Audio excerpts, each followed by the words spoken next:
Annyeong guys! For today's recipe, itry naman natin tong tahong na mayroong tomato sauce. Napakadali lang itong gawin at siguradong napakasarap nito. So tara, let's start!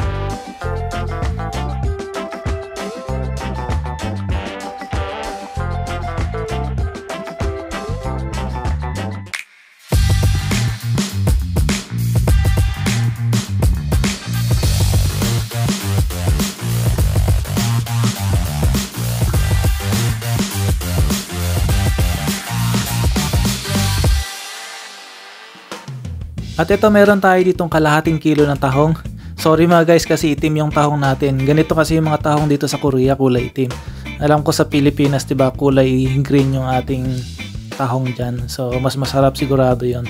So ito na nga, pakukuluan lang natin to ng saglit. Kukunin lang natin yung sabaw niya. So pag pinakuluan natin siya, wag natin siya lalagyan ng tubig kasi magtutubig siya. Ito yung sabaw niya at malasang malasa na to. And then mag-isa lang tayo dito ng sibuyas at saka bawang.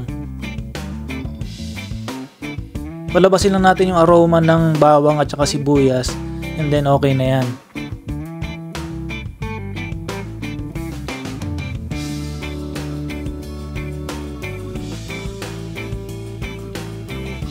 And then after nyan, maglalagay ako nitong white wine. So kung wala naman kayo nito, pwedeng wag na rin lagyan, pero kung meron, mas masarap talaga lagyan nyo. And then meron ako ditong kalahating bote ng tomato sauce.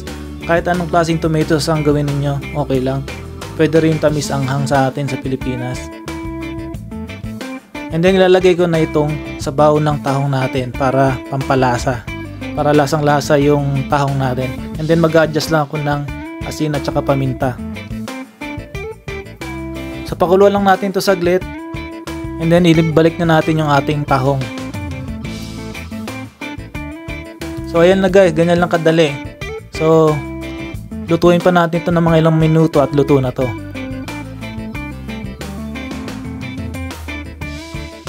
Para mas masarap pa, bubudburan ko lang to ng parmesan cheese. Pwede nyo gamitin yung powder na parmesan cheese o pwede rin itong buo. Pero kung wala rin kayo nito sa Pilipinas, pwede wag na rin lagyan.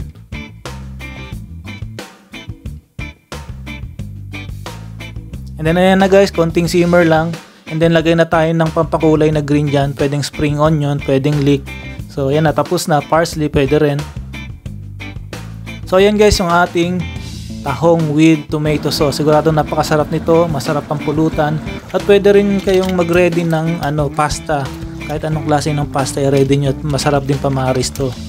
So ayan guys, thank you for watching. I hope nagustuhan yung recipe natin for today.